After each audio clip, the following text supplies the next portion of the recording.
ॐ भूर्भुवः स्वः तत्सवितुर्वरेण्यं भर्गो देवस्य धीमहि धियो यो नः प्रचोदयात्।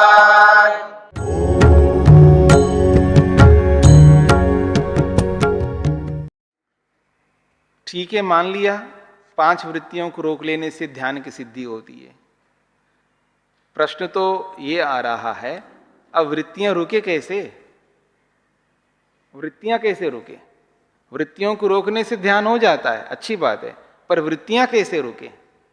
कोई खेल नहीं है वृत्तियां ऐसे रुक जाए, ओम चू मंत्र करने से वृत्तियां रुक जाएं। वृत्तियां ऐसे नहीं रुकती है। तो कह रहे हैं कथम पुनर्वृत्ति निरोध हो जाए थे, वृत्तियों का निरोध, वृत्तियों का रुकना कैसे हो सकता है? अत्र उच्यते, उसका समाधान किया जा रहा है। धारणा आसन स्वकर्मणा तत्सिद्धि। कितनी अच्छी अच्छी बातें बताई जा रही यहां पर। कहते हैं धारणा आसन स्वकर्मणा तत्सिद्धि। धारणा लगानी पड़ेगी, अपने शरीर के अंदर अपने मन को एक स्थान पर टिकाना होगा, यह है धारणा। और आसन लगाना पड़ेगा। ये क्रम नहीं बता रहा है, पहले धारणा बनाओ उसके बाद आसन लगाओ, ये नहीं, क्रम नहीं बताया जा रहा है। मतलब आसन भी करना पड़ेगा आपको, क्योंकि बिना आसन के धारणा नहीं कर सकेंगे। और एक विशेष बात कही जा रही है, स्वकर्मणा, अपने अपने कर्मों को करने पड़ेंगे। अपने अपने कर्म का मतलब आप किस आश्रम में हो, जिस किसी भी आश्रम में हो, ब्रह्मचर्य आश्रम में हो या गृहस्थ आश्रम में हो या वानप्रस्थ आश्रम में हो या संन्यास आश्रम में हो, आप अपने अपने कर्मों को करने पड़ेंगे। जो व्यक्ति अपने कर्मों को नहीं करता, अपने आश्रम के कर्मों को, अपने कर्तव्यों को नहीं करता, उसका ध्यान नहीं लग सकता। और जो आसन नहीं लगाता उसका भी ध्यान कैसे लगेगा? जिसको आसन ही नहीं लगाना आ रहा है, अरे कम से कम शवासन तो लगा लो, कम से कम शवासन तो लगा लो, जिसको कहते हैं ना पर्यंक आसनम। पर्यंक कहते हैं पलंग को, पलंग की तरह पड़े रहो पूरे शरीर को, यानी शवासन में लेट जाओ। बैठना नहीं आता आदमी को, किसी ना किसी समस्या से ग्रस्त है ना व्यक्ति, तो बैठना नहीं आता है। किसी घुटनों में प्रॉब्लम है, किसी को कमर में है, किसी को गर्दन में है, किसी को किसी में, किसी को किसी में, कोई ना कोई प्रॉब्लम तो है। पर आसन तो लगाना पड़ेगा आपको। बिना आसन के तो ध्यान की सिद्धि नहीं हो सकती। तो सबसे सरल आसन हो गया आपको, किसको? जिसको बैठना नहीं आता उसको, पर्यंक आसनम। लेट जाओ, और क्या हो सकता है? बस सोना नहीं है, नींद नहीं लेना। और आदमी को कहीं पर भी नींद नहीं आती। आदमी आज परेशान हो रहा है नींद के लिए, नींद नहीं आती है। शिकायतें बहुत लोगों में हैं कि नींद नहीं आती है। पता नहीं ध्यान के समय में कैसे नींद आ जाती है उसको, ठीक है ना?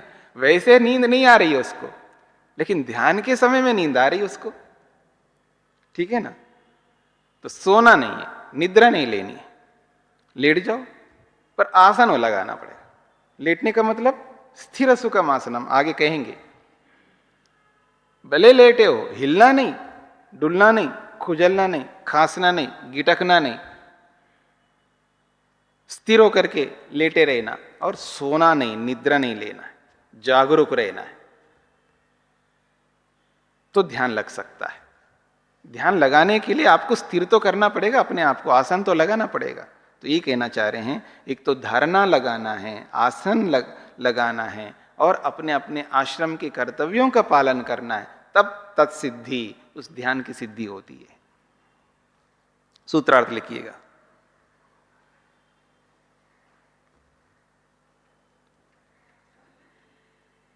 धारणा, आसन,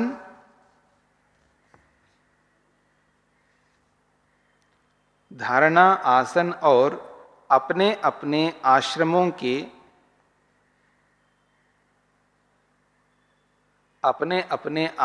के कर्तव्यों से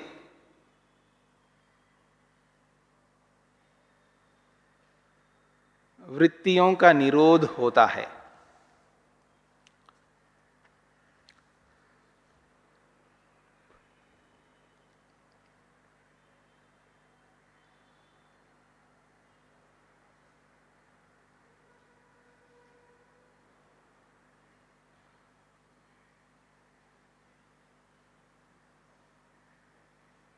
अब देखिएगा कितना सरल उपाय बताए जा रहे हैं, बस समझने की बात होती है यहां पर। मन के व्यापार, मन के विचार, वो आगे बताएंगे। कितना सरल है, लेकिन उस सरलता को हम कितना कठिन बना के रखते हैं, ये हमारा व्यवहार है। मतलब सरल बात को भी हमने इतना जटिल बना करके रख दिया अपने ही हाथों से।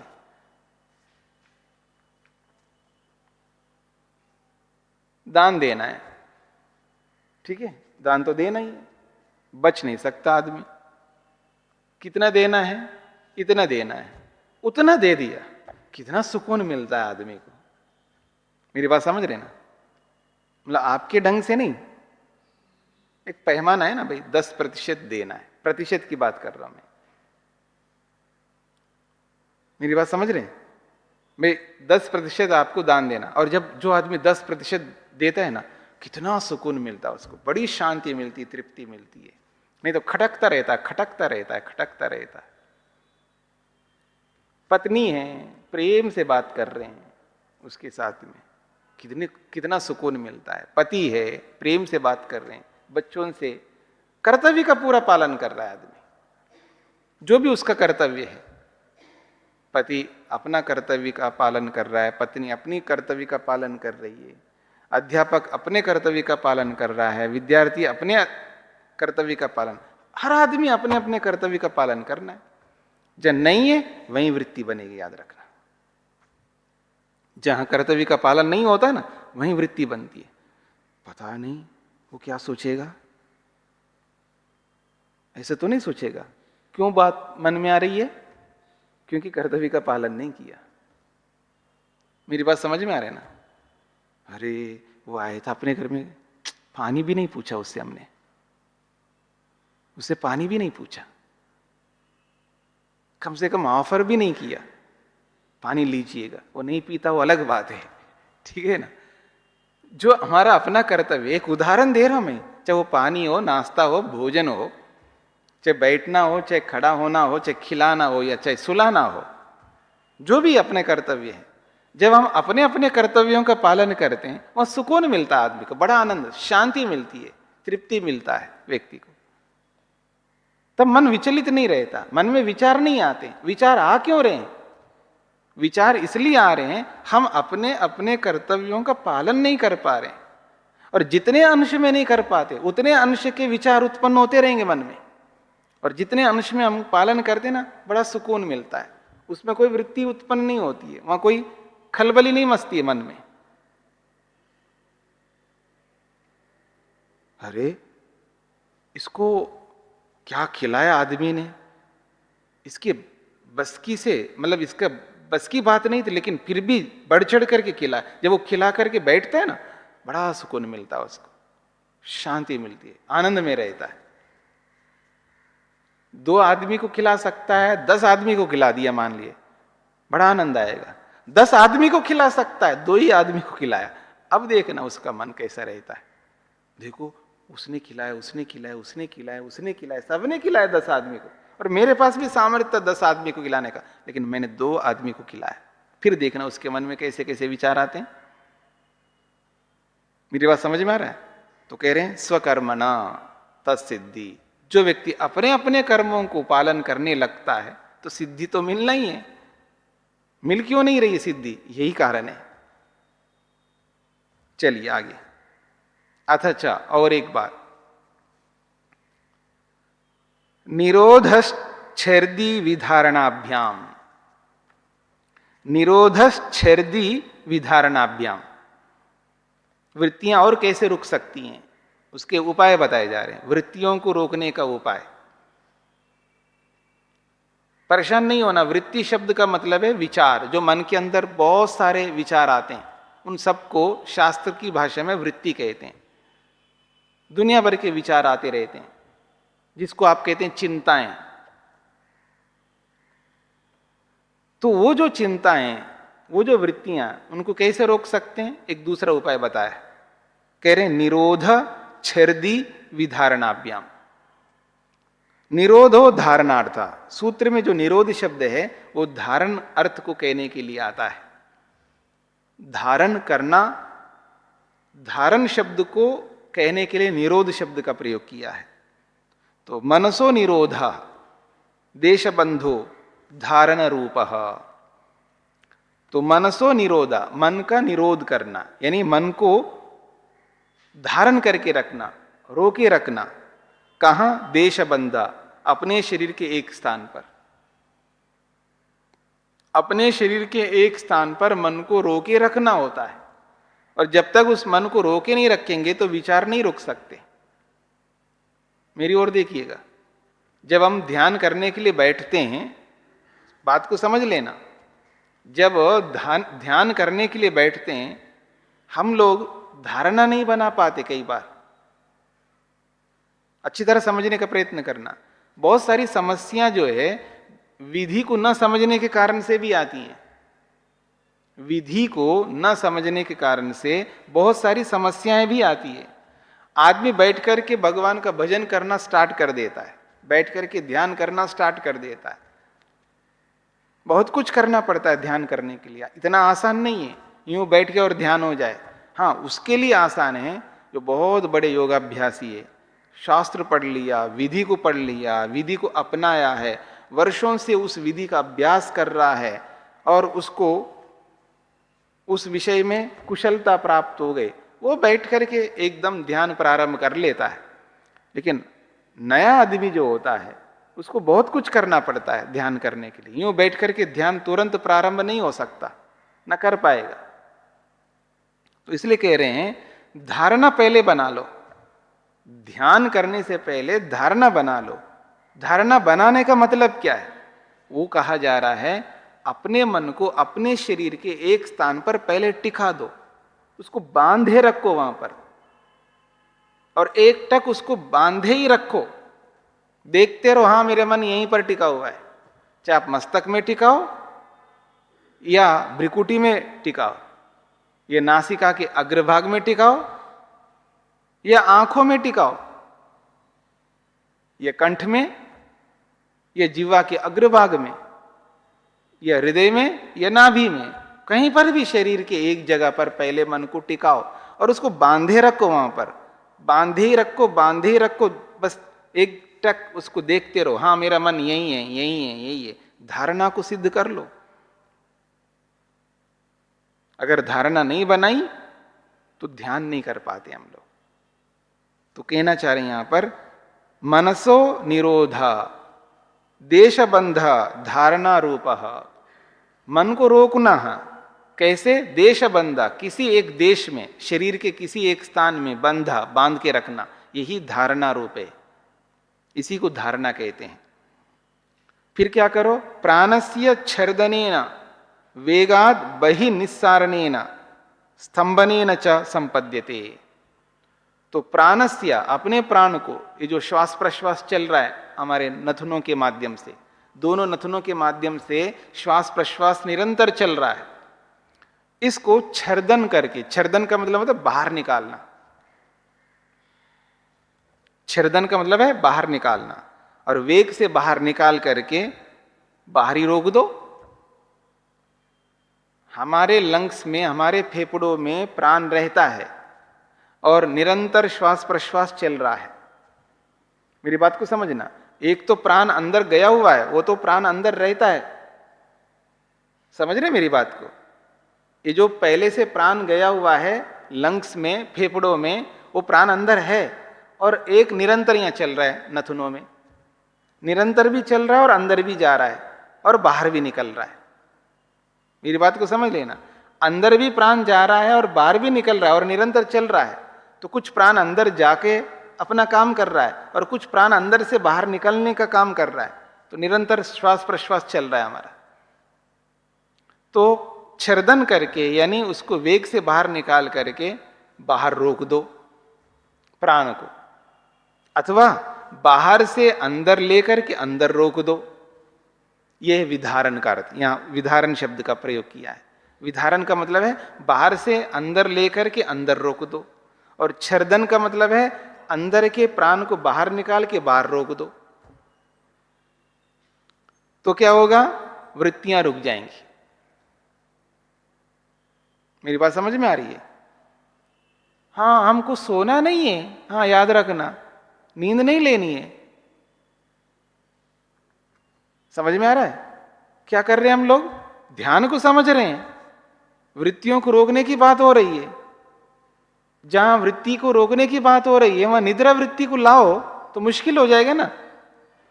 हाँ, अलर्ट हो जाओ, सावधान हो जाओ, निद्रा वृत्ति को मत आने दो, सावधान होकर के बैठो। और सावधानी क्या होती है? बगल में पानी रखो। आपने देखा कभी ब्रह्मचारी लोग कमंडल लेकर के घूमते थे? क्यों? पानी रहता था ना उनके पास में। साधु के पास कमंडलू होता है, उसमें पानी रहता है। और प्राणी, नींद आ रही है, पानी चींटे मार लो, एकदम नींद गायब हो जाएगी। अब कहां ध्यान की बात सुन रहे हो आप? जहां वृत्तियों को रोकने की बात सुन रहे हो और वहां निद्रा वृत्ति को ले आओगे तो बात कहां समझ में आ जाएगी हमको? सावधान हो जाओ, ठीक है? तो इस बात को समझने का प्रयत्न करना। यह बात कही जा रही है यहां पर, प्राण को बाहर वेग से निकाल के बाहर रोक दो तो भी वृत्ति रुक जाएगी, अथवा बाहर से अंदर लेकर के अंदर रोक दो तो भी वृत्ति रुक जाएगी। वृत्तियों को रोकने के उपाय बताया जा रहा है। मन को एक जगह पर टिका के रखो, धारणा बनाए रखो तो भी वृत्ति रुक जाएगी, क्योंकि आपका ध्यान रोकने में रहेगा, फिर विचारने में मन जाएगा नहीं ना। आप एक मेहनत कर रहे हो, प्रयत्न कर रहे हो, उसको रोके रखना, पकड़े रखो। मैं कहूं ये हाथ में लेना जी, बड़ा भारी है, 10 किलो का है, 10 किलो का है, हाथ में पकड़ के रखा नहीं, पकड़े रखो, ध्यान रखो, हिलना नहीं, बिना हिले बैठो तो उसी को देखते रहेंगे कि हिल तो नहीं रहा है, उसी में ध्यान लगा रहेगा। अब इधर उधर के विचारों को बंद कर दोगे आप। समझ में आ रहा है ना? ठीक इसी प्रकार से जब आप अपने मन को एक जगह पर टिकाया और टिका के रखना, वहीं देख रहे हो एकदम, तो कहीं विचार आएंगे नहीं ना। तो वृत्तियों को रोकने का एक बड़ा उपाय है धारणा बनाना। वृत्तियों को रोकने एक बहुत बड़ा उपाय है प्राणों को रोकना, चाहे बाहर रोको चाहे अंदर रोको। ये बात कही गई। इसमें स्वामी जी, चिकित्सकों का राय है कि अगर अंदर रोकते हो तो बीपी बढ़ने का डर रहता है, और बाहर निकाल देते हैं उसमें भी हृदय पर जोर पड़ता है। दोनों ही में थोड़ी सी है कि ये तो होगा, ये तो रोगी के लिए होगा। रोगी के लिए अलग नियम होते हैं, मेरी बात को समझना। रोगी के लिए अलग नियम, स्वस्थ व्यक्ति के लिए अलग नियम। और योग जो होता है वो स्वस्थ व्यक्ति के लिए होता है, और रोगी के लिए पहले रोग को दूर करने के लिए काम करने होते हैं। तो रोग को दूर करने के लिए जो उपाय हैं उनको अपना करके रोग को दूर करेंगे, फिर प्राणायाम करेंगे। एक बात, अगर रोगी व्यक्ति सदा रोगी बना रहेगा तो फिर वो प्राणायाम नहीं कर सकता। जिसको प्राणों को बाहर निकाल के बाहर रोकेंगे या अंदर लेकर के अंदर रोकेंगे तो बीपी बढ़ने की बात आ रही है या बीपी घटने की बात आ रही है। असामान्य स्थिति जब शरीर में बन रही है तो समझ लेना फिर वो व्यक्ति रोगी है, और रोगी व्यक्ति योग कर नहीं पाएगा वैसा जैसा होना चाहिए। ना करने वालों की अपेक्षा कुछ तो कर लेगा। मेरी बात को समझ लेना, मैं किसी को हतोत्साहित नहीं करना चाह रहा हूं। ना करने वालों की अपेक्षा रोगी व्यक्ति योग कुछ कर लेगा, लेकिन वास्तव में देखा जाए तो वहां रोगी व्यक्ति वास्तव में योग नहीं कर पाएगा, क्योंकि उसके रोग उसको रोकने लगते हैं, होने नहीं देते।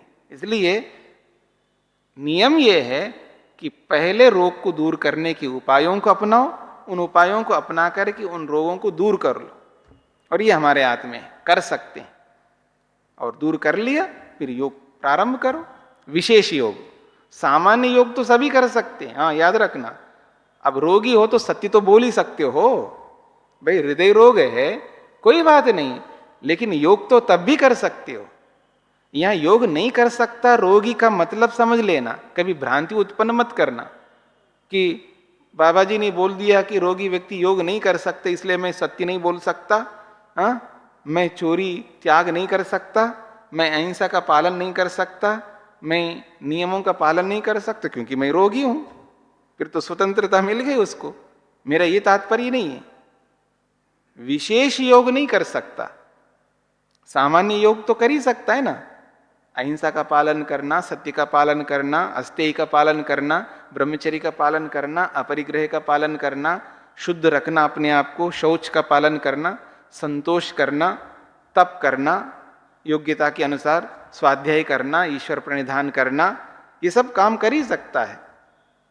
लेकिन जो विशेष योग है, विशेष योग का मतलब आसन लगा के बैठे रहना और प्राणायाम करना, ये जो विशेष योग है, ये विशेष योग रोगी व्यक्ति नहीं कर पाता है। तो इसलिए विशेष योग को करने के लिए पहले रोग को दूर करना पड़ेगा, तब जाकर के वो विशेष योग कर सकता है। मेरी बात समझ रहे हैं आप लोग? इसलिए भ्रांति उत्पन्न नहीं करना। भ्रांति को उत्पन्न करने के लिए हम आए नहीं है, भ्रांति को दूर करने के लिए आए। हाँ जी,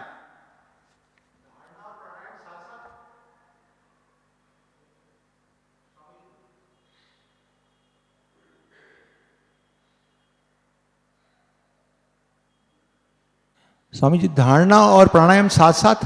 हाँ जी, सब साथ साथ होते हैं। योग के 8 अंगों को साथ साथ लेकर के चलना होता है स्वस्थ व्यक्ति को। स्वस्थ व्यक्ति को योग के सभी अंगों को साथ साथ लेकर चलना होता है। इधर से यम नियम का पालन हो रहा है, समय आने पर आसन लगा रहे हैं, आसन लगाया ध्यान के लिए तो प्राणायाम कर रहे हैं, प्राणायाम कर रहे हैं तो साथ में प्रत्याहार कर रहे हैं, प्रत्याहार कर रहे हैं तो साथ में धारणा बना रहे हैं, धारणा बना है तो ध्यान भी चल रहा है।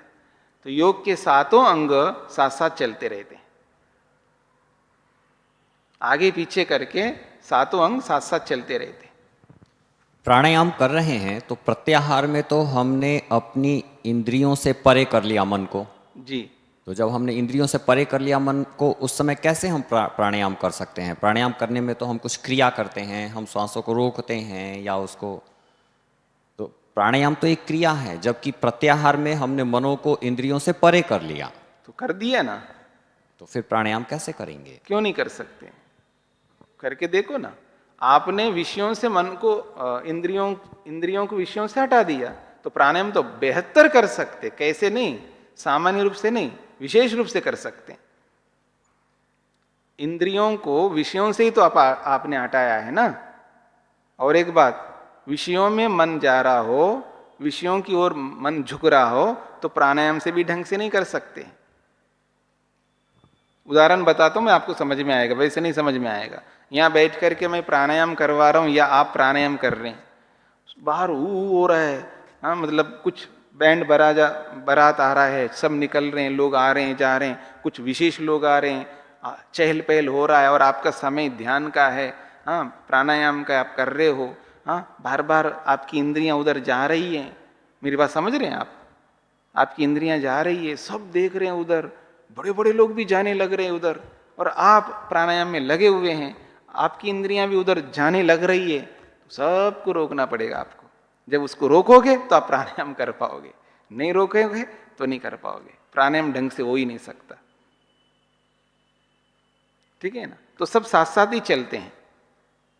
हाँ, जो योगाभ्यासी इतना योगाभ्यास करके अपने आप को इतना नियंत्रण कर लिया है ना, उसको आवश्यकता नहीं है सब चीजें। ठीक है जी? हाँ जी, पकड़ में आया आपको? जी, माइक में ध्यान, धारणा, यह थोड़ा भिन्न भिन्न है। जैसे एकतांता है ध्यान, जबकि धारणा कुछ और है, प्रत्याहार कुछ और है। तो ये भिन्न भिन्न स्टेजेस होंगे ऐसा प्रतीत होता है। जैसे यम के पांचों भिन्न भिन्न हैं, नियम के पांचों भिन्न भिन्न हैं, तो हम अहिंसा व्यवहार करेंगे, 24 घंटे अहिंसात्मक रहेंगे, लेकिन सत्य फिर भी भिन्न है, अस्तेय भिन्न है, शुचिता स्वच्छता भिन्न है। तो ये एक साथ अब ध्यान की स्थिति भिन्न है, धारणा की स्थिति भिन्न है, प्रत्याहार की भिन्न है।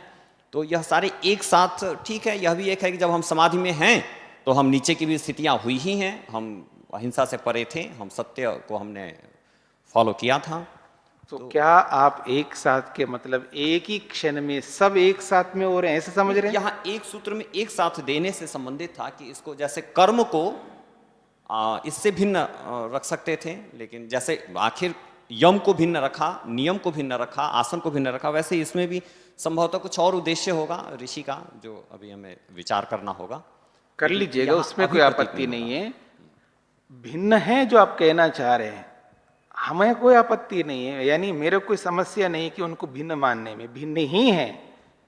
भिन्न होते हुए किसको कहाँ अपनाना होता है वो समझना होता है। यम अलग ही है, नियम अलग ही है, तभी तो अलग अंग रखा है, नाम ही उनका अलग रख दिया है। अलग होते हुए भी हम उनको साथ लेके चल रहे हैं। साथ लेके चलने का मतलब मेरा यह अभिप्राय नहीं है कि एक ही क्षण में यम भी हो रहा है, उसी एक क्षण में नियम भी हो रहा है, उसी एक क्षण में सब हो रहे हैं, ऐसा मेरा तात्पर्य नहीं है। जैसे उनका प्रश्न था कि धारणा, आसन और स्वकर्म, ये तीनों तीन चीजें हैं, इनको एक साथ कहने का क्या अर्थ है कुछ इसमें सूत्र में? जी, सूत्र में जैसे धारणा, आसन और स्वकर्म। स्वकर्म तो हमें 24 घंटे इतर समय में करना है, आसन तब करना है जिस समय हम योग के लिए प्रेरित। आपका प्रश्न समझ में आएगा। तीनों के एक साथ बोलने का क्या औचित्य है, आपका प्रश्न है। उपाय बताए जा रहे हैं, उपाय बताए जा रहे हैं, वृत्तियों को रोकने के क्या उपाय है। तो उसमें एक उपाय है धारणा, एक उपाय है आपका आसन, एक उपाय आपका स्वकर्म। तो धारणा से भी वृत्ति रुकती है, एक उपाय हो गया। आसन से भी वृत्ति रुकती है, एक दूसरा उपाय हो गया। और स्वकर्मों का पालन करेंगे तो भी वृत्तियां रुकती, एक उपाय हो गया। तो वृत्ति तो प्राणायाम से भी रुकती है, वृत्ति तो यम नियमों से भी रुकती है। हाँ, रुकती है ना। हाँ, तो फिर वह भी दे देते हैं लगे हाथ। ये आग्रह आप नहीं कर सकते, ये आग्रह नहीं कर सकते कि ये दिया है तो वो भी दे दें। ये स्वतंत्र है लेखक, वो एक ही विषय को एक सूत्र में रख सकता है, दो विषयों को रख सकता है, तीन भी रख सकता है, सबको एक साथ भी रख सकता है। वो स्वतंत्र है इसमें रखने में, इसमें हम ये आग्रह नहीं कर सकते। ठीक है, उपाय अलग अलग है। आगे बढ़े जी। तो अब आ गए आसन पर। आसन किसे कहते हैं तो उत्तर दिया है स्थिर सुखम आसनम। सूत्रार्थ लिख लीजिएगा।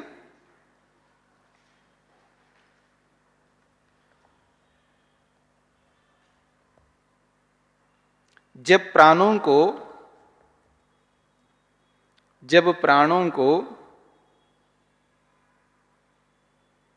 बाहर निकाल करके बाहर रोकना, जब प्राणों को बाहर निकाल कर बाहर रोकना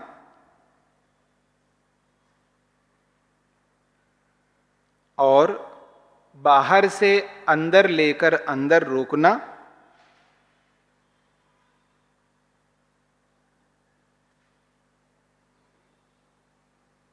बाहर से अंदर लेकर अंदर रोकना,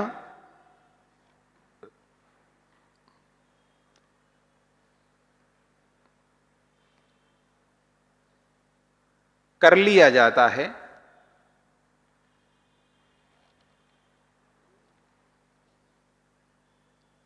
तब धारणा लगती है, या तब धारणा बनती है। द्यो शान्तिरन्तरिक्षं